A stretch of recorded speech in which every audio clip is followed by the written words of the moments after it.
Salut à tous, c'est Kangai Sugilu. Alors, on va mettre à jour la valeur moyenne contenu des différentes séries d'Écarlate et Violet, hein. J'ai refait tourner mon algorithme et on a des données pour le 24 septembre.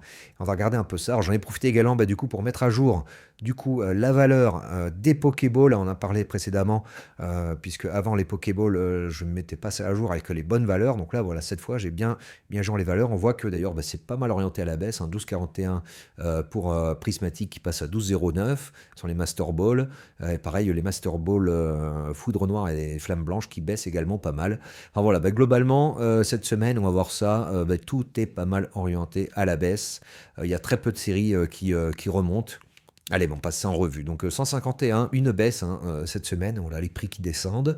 Allez, on va zoomer en dessous. Donc sur Rivalité Destinée, donc la ligne jaune, pareil, une baisse. Donc en violet ici, si je dis pas de bêtises, ça c'est hop. Évolution prismatique, ouais. Donc évolution prismatique, elle remonte un peu cette semaine.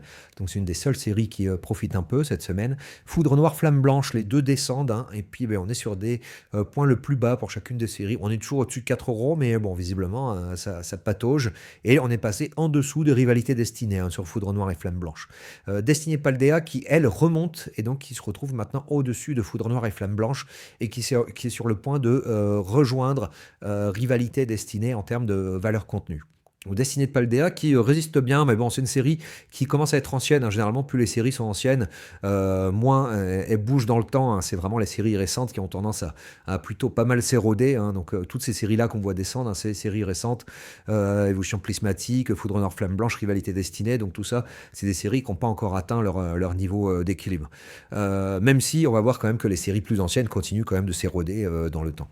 Alors on continue en dessin, on va voir les autres séries. Hop, donc ici, Étincelle déferlante, on a une belle remontée, ainsi que Fable nébuleuse, ça remonte. Donc voilà, ça redresse un peu la barre, ça reste à peu près quand même dans la même ligne, hein, le même canal descendant que ça suivait. Donc pour l'instant, il n'y a pas eu de rupture ni à la hausse ni à la baisse. On voit qu'au niveau de Aventure Ensemble, ça baisse un peu, mais ça reste un peu dans son canal et ça semble même plutôt se stabiliser, hein. Si on trace une ligne comme ça, on voit que ça a plutôt tendance à descendre, mais toujours de moins en moins vite. Donc voilà, ça se stabilise. Ici, donc Faille Paradoxe, c'est une descente. Au niveau de force temporelle, c'est stable. Donc là, on n'est pas sous les 3 euros, le booster. De valeur moyenne contenue par booster. Au niveau de évolution à Paldea, une descente. Hop, on va aller en dessous, on verra mieux. Donc là, c'était donc du coup évolution à Paldea.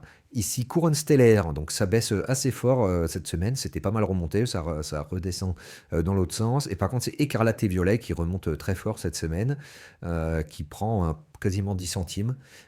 Et puis, par contre, qui continuent leur baisse, du coup, on a les deux séries, vraiment le wagon de queue de écarlate et violet, mascarade crépusculaire et flamme obsidienne en dernier, qui continue de descendre dans les bas-fonds à 2,62 € de valeur moyenne contenue par booster, avec pourtant une valeur du scellé qui est parmi les plus chères de Écarlate et Violet, avec pourtant une valeur moyenne contenue par booster la plus faible. D'ailleurs, on a ouvert un booster cette semaine de Flamme Obsidienne dans une des Pokébox Team Rocket qui sont sorties récemment.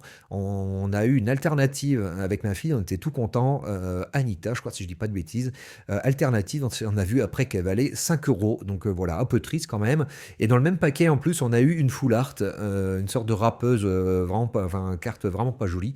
1,50 € la carte, la full art. Donc voilà, les cartes Flamme Obsidienne, même quand on chope une alternative, ça vaut même pas une AR de n'importe quelle autre série. Donc voilà, Flamme Obsidienne, c'est vraiment pas une série qui vend du rêve. Voilà, c'était un petit tour de la valeur moyenne contenue mise à jour des prix au 24 septembre. C'était Kangai Sugilu, n'hésitez pas à mettre un petit pouce, à vous abonner à la chaîne, et moi je vous dis à bientôt.